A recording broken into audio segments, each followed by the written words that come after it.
No dia 3 de janeiro de 2026, às 4h21 da manhã, o presidente dos Estados Unidos, Donald Trump, postou uma mensagem que mudaria para sempre a geopolítica da América Latina. Os Estados Unidos realizaram com sucesso um ataque em larga escala contra a Venezuela e o seu líder, o presidente Nicolás Maduro, que foi capturado e retirado do país. Por exatamente 47 segundos, esse foi o tempo que levou para as forças especiais americanas invadirem a residência presidencial venezuelana, capturarem o Maduro e a esposa dele e colocar eles num helicóptero militar. Explosões iluminaram o céu de Caracas, bases militares foram destruídas, o aeroporto principal de Caracas virou pó. E quando o sol nasceu naquela manhã, o ditador que governava a Venezuela há mais de uma década estava algemado dentro de um navio americano, sendo levado para Nova York para ser julgado por narcotráfico e terrorismo. Tudo isso aconteceu em poucos minutos no sábado. No momento que eu tô gravando esse vídeo, Maduro e a esposa dele estão num tribunal de Nova York se declarando inocentes. Mas a pergunta que ninguém tá fazendo é: como que um país, que inclusive já foi o mais rico da América Latina, que tem as maiores reservas de petróleo do mundo inteiro, com 1/5 das reservas de petróleo globais, que já foi chamado de Arábia Saudita das Américas, como esse país deu tão errado? E mais importante ainda, o que isso tem a ver com o seu bolso? Porque deixa eu te contar uma coisa, essa história não é sobre a Venezuela, ela é sobre ouro, prata, petróleo, Bitcoin e sobre como decisões políticas podem destruir completamente a economia de um país e a sua também. E se você acha que isso não pode acontecer no Brasil, você tá muito enganado. Só que antes de começar, deixa o like aqui no vídeo e se inscreve no canal. Isso é muito importante pro YouTube entender que você quer receber mais conteúdo sobre economia e investimentos e fortalecer também o nosso trabalho por aqui. Eu dividi esse vídeo em 3 partes principais. Primeiro, a gente vai entender como a Venezuela virou a Venezuela, ou um país rico virou um país pobre. Segundo, vamos falar sobre o que aconteceu no dia 3 de janeiro e por que o Trump decidiu capturar o Maduro. E terceiro, e essa é a parte mais importante, então fica no vídeo até esse momento, a gente vai falar sobre o que isso significa para você, para os seus investimentos e para o Brasil. Então fica comigo até o finalzinho, porque cada parte dele tem a sua devida importância. E para a gente começar o vídeo, eu preciso voltar 104 anos atrás, para o ano de 1922. Naquela época, a Venezuela era um país agrícola e pobre. Exportava café, cacau e um pouco de açúcar. É nada demais. Só que o governo venezuelano sabia que tinha algo valioso enterrado no solo, que era petróleo. Eles só não tinham tecnologia nem dinheiro para extrair. Então eles fizeram o que vários países mais pobres faziam naquela época. Eles abriram as portas para as empresas estrangeiras. Então empresas americanas como a Standard Oil e a Shell, elas receberam concessões para poder perfurar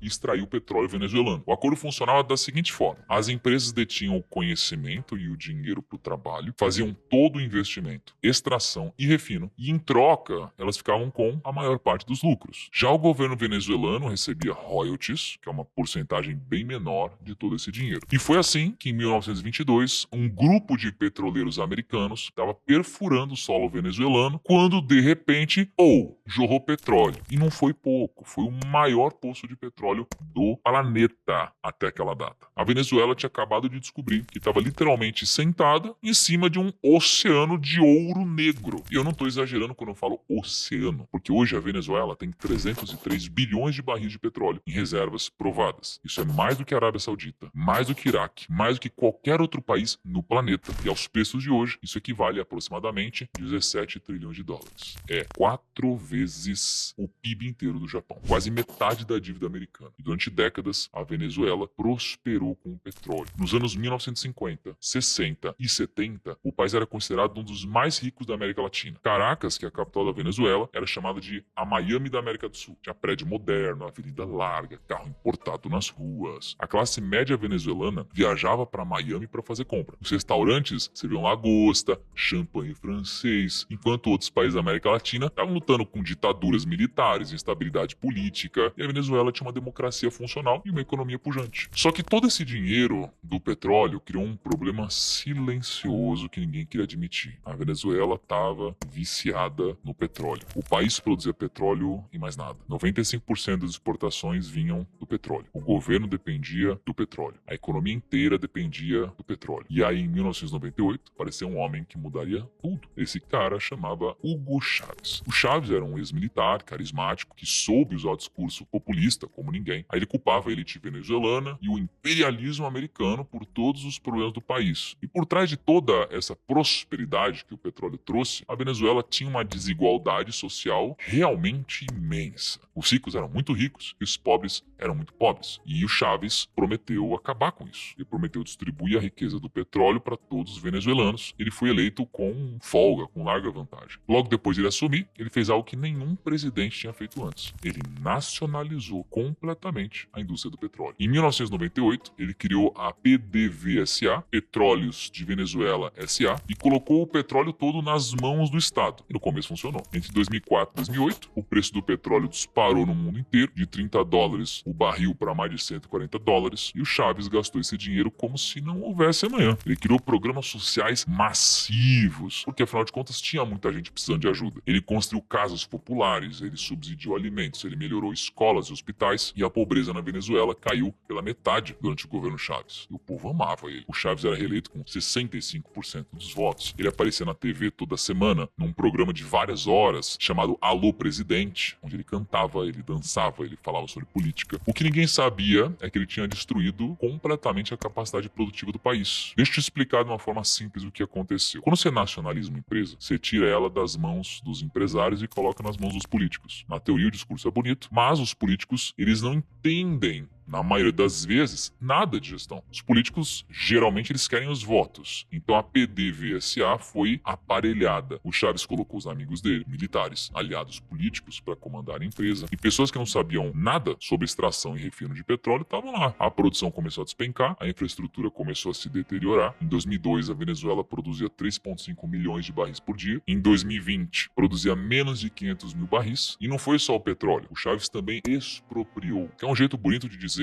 roubou centenas de empresas privadas. Fábricas da Kellogg's foram tomadas e viraram fábricas do povo. A General Motors teve a produção confiscada. A Kimberly-Clark, que é dona da Huggies, aquela empresa que faz fralda para bebês, foi expulsa do país. Centenas de empresas simplesmente tiveram ativos roubados pelo governo. E o que aconteceu com essas fábricas? Elas pararam de produzir. O governo não tinha capacidade técnica para tocar tudo isso sozinho. Alguns anos depois, em 2013, Chávez morreu de câncer. E aí entrou Nicolás Maduro. Em 2014, aconteceu algo que destruiu de vez a economia venezuelana, que o preço do petróleo despencou de $115 o barril para $30. E lembra que eu falei que 95% das exportações da Venezuela vinham do petróleo? Pois é, de uma hora para outra, a Venezuela perdeu quase toda a receita. E o Maduro não fez nada para se adaptar. Ele continuou gastando como se nada tivesse mudado, continuou mantendo os programas sociais, continuou pagando subsídios, mas de onde que vinha o dinheiro? Vinha da impressora. O Banco Central da Venezuela começou a imprimir dinheiro descontroladamente. E quando você imprime dinheiro sem parar, o que acontece? Inflação. Mas não foi uma inflação normal, foi uma hiperinflação. Em 2013, a inflação na Venezuela era de 40% ao ano. Já era alta, mas ainda dava para viver. Em 2015, ela pulou para 180%. Em 2016, para 800%.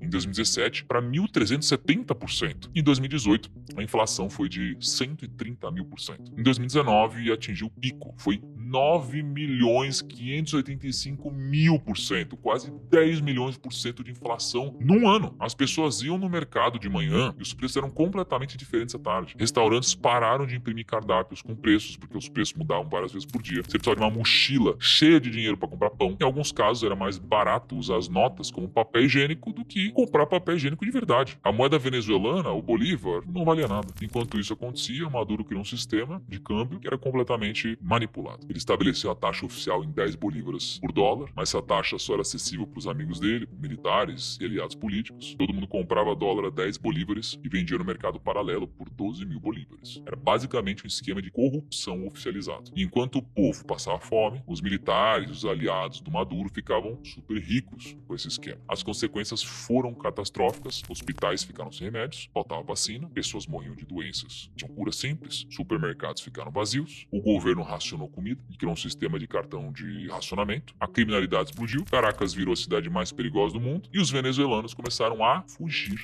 Desde 2015, mais de 7 milhões de venezuelanos deixaram o país. É quase um terço da população. Foi o maior êxodo da história da América Latina. Famílias inteiras atravessaram a fronteira com a Colômbia, Brasil, Peru, Chile. Muitos caminhões caminhando, alguns morrendo no caminho, e o Maduro, ele culpou todo mundo. Culpou os Estados Unidos, culpou as empresas, oposição. Em 2015, a oposição ganhou 2/3 do Congresso venezuelano. O Maduro deveria ter perdido o poder, mas ele não aceitou. Em 2016, ele encheu a Suprema Corte de aliados e fez o tribunal declarar o Congresso inválido. Em 2017, ele criou uma Assembleia Constituinte paralela, repleta de aliados, e deu para ela o poder para reescrever a Constituição. As pessoas foram para as ruas protestar, centenas morreram, milhares foram presos. Em 2018, teve eleição presidencial e o Maduro venceu com 68% dos votos. Ninguém acreditou, a oposição boicotou, vários países não reconheceram o resultado. Em 2024, teve eleição de novo. Dessa vez, a oposição participou e, segundo todas as pesquisas independentes, o candidato da oposição, Edmundo Gonzalez, ganhou com mais de 60% dos votos. Mas Maduro declarou vitória mesmo assim. Os venezuelanos foram para as ruas novamente, mais mortes, mais prisões, mais de 50 países não reconheceram a vitória de Maduro, mas ele continua no poder. E é aqui que entra o Donald Trump. Durante todo o ano de 2025, o Trump deixou claro que o Maduro era um problema. Ele colocou um prêmio de 50 milhões de dólares pela cabeça do Maduro. Ele impôs sanções, bloqueou o petróleo venezuelano, congelou ativos. Em agosto de 2025, o Trump começou a mobilizar forças militares nas águas caribenhas ali da Venezuela, que aliás são praias bem bonitas ali ao redor, e ele enviou o maior porta-aviões do mundo para o Caribe. Dezenas de navios de guerra começaram a patrulhar a costa venezuelana e de vez em quando os americanos atacavam. Em setembro, mísseis americanos destruíram um barco que supostamente transportava drogas, saiu vídeo em todo lugar. Em outubro, novembro e dezembro os ataques continuaram, mais barcos destruídos, mais de 100 mortos. Em dezembro, os americanos até confiscaram 2 petroleiros venezuelanos. Era claro que alguma coisa grande estava sendo preparada. E no dia 2 de janeiro de 2026, começaram as explosões. A operação foi cirúrgica. Forças Delta, que são as forças especiais mais letais do exército americano, invadiram 7 locais diferentes simultaneamente. O aeroporto militar La Carlota, a base de comunicações Fuerte Tiuna, o principal porto marítimo do país, 3 outras bases militares estratégicas e a residência presidencial. O Maduro e a esposa estavam dormindo quando os helicópteros chegaram. Eles tentaram correr para um bunker subterrâneo, mas eles não conseguiram. Os americanos capturaram eles, colocaram eles num helicóptero e levaram eles para o USS Iwo Jima. É um navio de assalto anfíbio e estava esperando no mar. Toda a operação durou 3 horas e meia. 0 soldados americanos mortos, 0 equipamento perdido. Então foi uma das operações militares mais bem sucedidas da história americana. E às 4h21 da manhã, o Trump anunciou para o mundo: nós capturamos o Maduro. A última vez que os Estados Unidos fizeram algo parecido foi em 1989, quando eles capturaram o Manuel Noriega, que é o ditador do Panamá. Foi exatamente no mesmo dia, 3 de janeiro, 36 anos depois. Mas a grande pergunta é, por quê? E o Trump atacou a Venezuela? Ele disse que foi por causa das drogas. O Maduro estava envolvido com cartéis de tráfico. Toneladas de cocaína saíam da Venezuela em direção aos Estados Unidos. Isso é verdade. O Maduro realmente tinha ligações com o narcotráfico. Mas vamos ser honestos aqui. Você realmente acha que o Trump mobilizou o maior porta-aviões do mundo, gastou bilhões de dólares, arriscou uma guerra apenas por causa de drogas? Talvez não. A resposta para essa pergunta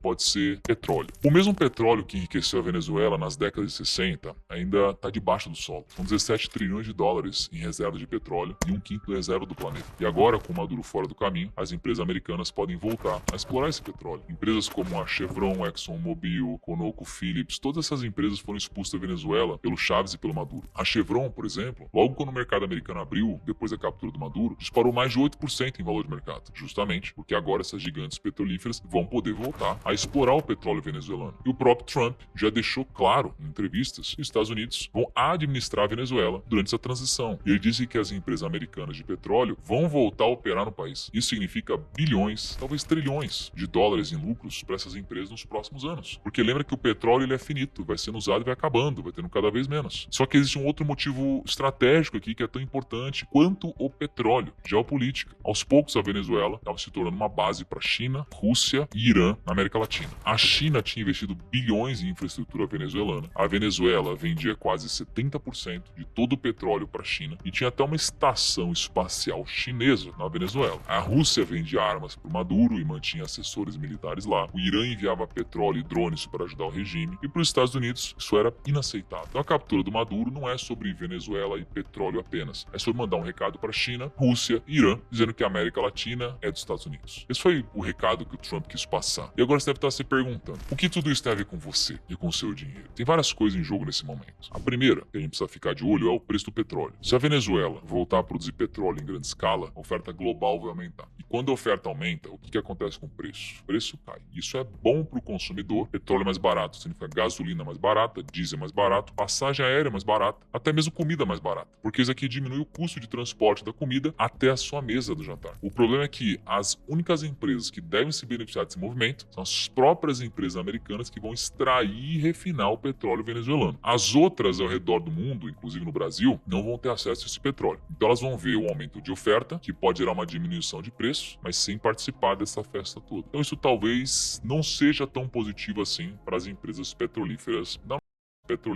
da nossa bolsa, eventualmente. Segundo ponto para a gente ficar de olho é o ouro. A Venezuela tem as maiores reservas de ouro da América Latina. São 161 toneladas de ouro nos cofres do Banco Central venezuelano. Isso aqui vale 22 bilhões de dólares hoje. Só que esse ouro dos cofres venezuelanos é somente a ponta do iceberg. Existe uma área na Amazônia venezuelana chamada Arco Mineiro do Orinoco, que pode ter entre 8 e 10 mil toneladas de ouro ainda não exploradas. Se o ouro está cotado a 4.500 dólares a onça, isso significa que tem 1,5 trilhão de dólares enterrado ali, debaixo do solo. Mas espera que ainda fica melhor, ou pior, né, dependendo do seu ponto de vista, porque esse mesmo arco mineiro do Orinoco é algo que pode ser mais valioso que o ouro. Terras raras. Terras raras são aqueles elementos químicos essenciais para praticamente toda a tecnologia moderna. Celulares, computadores, carros elétricos, painéis solares, turbinas eólicas, mísseis militares e principalmente chips de inteligência artificial. Tudo precisa de terra rara. E adivinha quem controla 70% da produção mundial de terra rara? A China. E ao contrário dos Estados Unidos, a China é rica em terras raras. Isso é um problema gigantesco para os americanos, porque se a China decidir cortar o fornecimento de terras raras, a indústria americana para. Talvez vocês não lembrem, mas em outubro de 2024, o Trump quase colocou tarifa de 100% sobre os produtos chineses, justamente por causa desse conflito das terras raras. Segundo o governo venezuelano, o arco mineiro do Orinoco tem pelo menos 300 mil toneladas métricas de terras raras. Isso pode valer mais de 200 bilhões de dólares quando a exploração começar. E agora, com essa recente explosão da corrida da inteligência artificial, o valor dessas terras raras está disparando cada vez mais. Só que dessa vez, os americanos têm acesso às terras raras da Venezuela. Isso não é coincidência, né? Se os Estados Unidos conseguirem explorar, de alguma forma, as terras raras venezuelanas, eles se tornam menos dependentes da China e garantem o suprimento para a corrida da inteligência artificial. Então, quando você ouve que o ataque à Venezuela foi só por causa das drogas e da liberdade do povo venezuelano, cuidado para não esquecer que eles têm 17 trilhões de dólares em petróleo e também 1,5 trilhão em ouro, centenas de bilhões em terras raras. E é isso que está em jogo. Obviamente que a liberdade do povo é algo importante. Milhares de pessoas estão nas ruas comemorando a captura do Maduro, mas existe uma grande chance disso não sair de graça. Empresas americanas vão querer explorar todos esses recursos venezuelanos, que cá entre nós nunca foram da Venezuela, sempre tinha algum país, seja China ou Estados Unidos, tentando tomar esses recursos do nosso vizinho. E o quarto ponto, e talvez o mais importante, é o Brasil. O Brasil tem uma fronteira de 2.200 quilômetros com a Venezuela. E desde 2015, mais de 400 mil venezuelanos entraram no Brasil fugindo da crise. Se a situação na Venezuela piorar, se virar uma guerra civil, por exemplo, esse número pode dobrar, triplicar. O Brasil vai ter que lidar com uma crise humanitária gigantesca. E enfim, eu não vou entrar muito na questão humana por trás de todo esse conflito. É muito importante, mas não é o foco do vídeo. O ponto que eu queria trazer é o plano diplomático que o Brasil pode acabar se metendo, porque o Lula condenou o ataque americano à Venezuela, disse que foi uma violação grave da soberania. Isso pode criar um problema com os Estados Unidos. O quinto e último ponto que eu queria abordar sobre investimentos relacionados à Venezuela é Bitcoin. Existem estimativas que nos últimos 7, 8 anos, o regime venezuelano acumulou uma reserva secreta de mais de 600 mil bitcoins. Aos preços de hoje, a gente está falando de quase 60 bilhões de dólares. Tudo começou em 2018, quando a Venezuela estava completamente quebrada por causa das sanções americanas. Eles não conseguiam vender petróleo normalmente, eles não conseguiam usar dólares, os bancos internacionais não aceitavam transferências venezuelanas. Então o regime do Maduro teve uma ideia genial. Eles começaram a fazer trocas de ouro. Então funciona assim: a Venezuela derretia as reservas de ouro do arco mineiro do Orinoco, vendia esse ouro no mercado negro e com o dinheiro comprava Bitcoin. Por que o Bitcoin? O Bitcoin não pode ser sancionado. Não tem como os Estados Unidos bloquearem uma carteira de Bitcoin. E entre 2018 e 2020, o regime do Maduro converteu aproximadamente 2 bilhões de dólares de ouro para Bitcoin. E é aqui onde fica interessante, porque eles compraram Bitcoin quando o preço estava em torno de 5 mil dólares. Ou seja, eles pagaram muito barato pelos Bitcoins. Então, se eles compraram 2 bilhões a 5 mil dólares o Bitcoin, isso significa que eles compraram cerca de 400 mil bitcoins. E quanto vale isso hoje? Um bitcoin cotado a 95 mil dólares, quase 40 bilhões de dólares. E tudo isso foi só nessa operação, mas a Venezuela não parou por aí. Eles começaram a exigir que os compradores de petróleo venezuelano pagassem em Tether, que é uma stablecoin atrelada ao dólar. Sabe o que eles faziam com esse Tether? Eles convertiam em mais Bitcoin. Entre 2018 e 2020, com as trocas de ouro por Bitcoin, foram aproximadamente 45 a 50 bilhões de dólares em Bitcoin. E com as vendas de petróleo convertidas em Bitcoin entre 2023 e 2025, aproximadamente 10 a 15 bilhões. Isso significa que a Venezuela deve ter algo próximo de 60 bilhões de dólares em Bitcoin hoje. Talvez até um pouco mais. E só para vocês terem uma noção do tamanho dessa reserva, isso é mais Bitcoin do que a BlackRock tem. É quase o mesmo que a MicroStrategy, que é a maior empresa compradora de Bitcoin do mundo. É o dobro de todo o Bitcoin que o governo americano tinha antes desse ataque e é 12 vezes mais do que a venda da Alemanha que derrubou o mercado em 2024. Aliás, deixa eu pausar aqui para te explicar melhor essa história da Alemanha, porque ela é importante para você entender o tamanho do problema ou da oportunidade, dependendo do seu ponto de vista. Em junho de 2024, o governo alemão anunciou que ia vender Bitcoin apreendido de criminosos. Tinha por volta de 50 mil Bitcoins e na época isso valia 3 bilhões de dólares. E olha o que aconteceu. O Bitcoin estava cotado a 71 mil dólares antes do anúncio. Quando a Alemanha começou a vender, o preço despencou de 71 para 54 mil dólares. Foi uma queda de 24% em questão de dias. O mercado entrou em pânico, as pessoas vendiam desesperadas, o medo se espalhou. Isso aconteceu porque 50 mil Bitcoins foram jogados no mercado de uma vez. Isso criou um excesso de oferta. Agora pensa comigo. A Alemanha vendeu 50 mil Bitcoins e derrubou o mercado em 24%. E hoje, a Venezuela tem 600 mil Bitcoins. É 12 vezes mais Bitcoin que a Alemanha. Se os Estados Unidos decidirem, por algum motivo, primeiro, ter acesso a tudo isso, conseguir. Depois, vender tudo isso de uma vez, o preço do Bitcoin poderia despencar pela metade.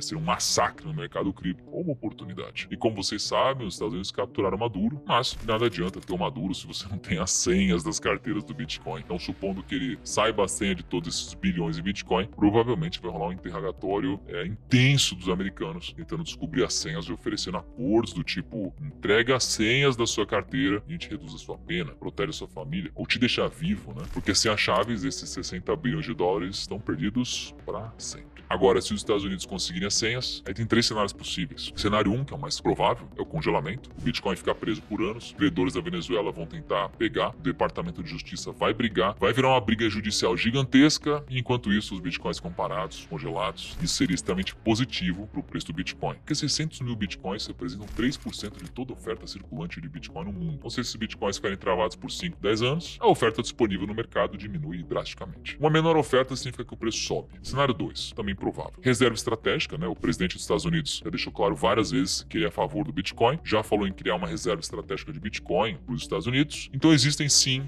uma chance de que ele simplesmente declare que esse Bitcoin é dos Estados Unidos, faz parte da nossa reserva nacional. E novamente, isso tiraria 600 mil Bitcoins do mercado permanentemente. Menor oferta, o preço sobe. E existe o cenário 3, que é improvável, é a liquidação, onde os Estados Unidos poderiam vender tudo de uma vez para pagar os custos da operação militar. Mas isso é um pouco mais improvável por 2 motivos. Primeiro, vendendo 600 mil Bitcoins de uma vez, o preço despenca, então eles não conseguiriam 60 bilhões, conseguiriam menos. E segundo, Trump é pró-Bitcoin, ele não vai querer entrar para a história como o presidente que derrubou o Bitcoin. Então o cenário mais provável é os Bitcoins ficam congelados ou viram reserva americana. Se você tem Bitcoin na sua carteira, o que isso significa para você, investidor? Significa que o cenário é muito positivo para Bitcoin. Se 3% de toda a oferta do Bitcoin sumir do mercado, seu Bitcoin se torna mais raro, mais valioso e mais caro. Simples assim. Agora tem outro cenário também, É o cenário de, no final das contas, os Estados Unidos ter acesso a isso e ficar caladinho, não falar nada para ninguém. Quem sabe, Isso daqui daria um problemão geopolítico, De repente você confiscou os Bitcoins? Complexo. Claro que no curto prazo pode ter volatilidade, pode ter pânico, pode ter notícia ruim, mas no médio e longo prazo, isso é extremamente positivo para quem tem Bitcoin. Então fica de olho, a gente mal começou 2026. Essa pode ser uma das maiores oportunidades do ano em cripto. E olha, eu sei que essa história toda da Venezuela é complicada, tem muitas nuances, muitas variáveis, mas eu separei aqui 3 lições que você precisa tirar de toda essa história. Primeiro, decisões políticas destroem economias. A Venezuela tinha tudo para dar certo, tinha o petróleo, tinha o ouro, tinha as terras raras. Mas as políticas populistas, corrupção, má gestão e um governo autoritário destruíram tudo. Em 20 anos, a Venezuela passou de um dos países mais ricos da América Latina para um dos mais pobres. Segunda lição, dependência de uma única fonte de renda é perigoso. A Venezuela colocou todos os ovos na mesma cesta, petróleo, e 95% das exportações vinham do petróleo. Toda a economia dependia do petróleo. Quando o preço caiu, a economia inteira desmoronou. Sabe de uma coisa? Isso também vale para você. Se você depende de uma única fonte de renda, um único emprego, um único cliente, um único investimento, você está em risco. Por isso que a diversificação é tão importante. Seja na sua carreira, seja nos seus investimentos, nunca coloque todos os ovos na mesma cesta. E a terceira lição, invista em Bitcoin. Inflação destrói patrimônios mais rápido do que você imagina. A Venezuela teve 10 milhões por cento de inflação no ano. Pessoas que tinham economias de uma vida inteira perderam tudo em questão de meses. Quem tinha dinheiro guardado em bolívares viu o patrimônio virar pó. Nos últimos 5 anos, a Bolsa de Caracas subiu 150 mil por cento. Só que tudo isso não foi rentabilidade real para os investidores. Foi o dinheiro dos venezuelanos perdendo valor. E esse problema inflacionário não acontece só nas ditaduras. O próprio Brasil já teve hiperinflação nos anos 80 e 90. A gente teve planos econômicos, com fisco de poupança, moedas que mudavam de nome toda hora. E pode acontecer de novo se a gente não tomar cuidado. Por isso você precisa proteger o seu dinheiro do seu próprio país. E por isso você deveria investir o seu dinheiro em ativos escassos. E Bitcoin é um desses ativos. E olha, eu sei que esse vídeo foi longo, mas eu realmente precisava falar sobre tudo o que está acontecendo. E você, como investidor, precisa estar atento ao que acontece no mundo todo. Porque tudo isso afeta o seu bolso, afeta seus investimentos, afeta o seu futuro. Todo dia que passa, mais novidades vão saindo. E se vocês pedirem muito aqui nos comentários, eu faço uma parte 2 com mais novidades, caso faça sentido. Lembrando que eu torço, gente, para que os venezuelanos finalmente tenham paz e prosperidade e que a gente precisa aprender com os erros da Venezuela para não cometer os mesmos aqui no Brasil. Vou ficando por aqui, um grande abraço, até a próxima e bom ano pra gente.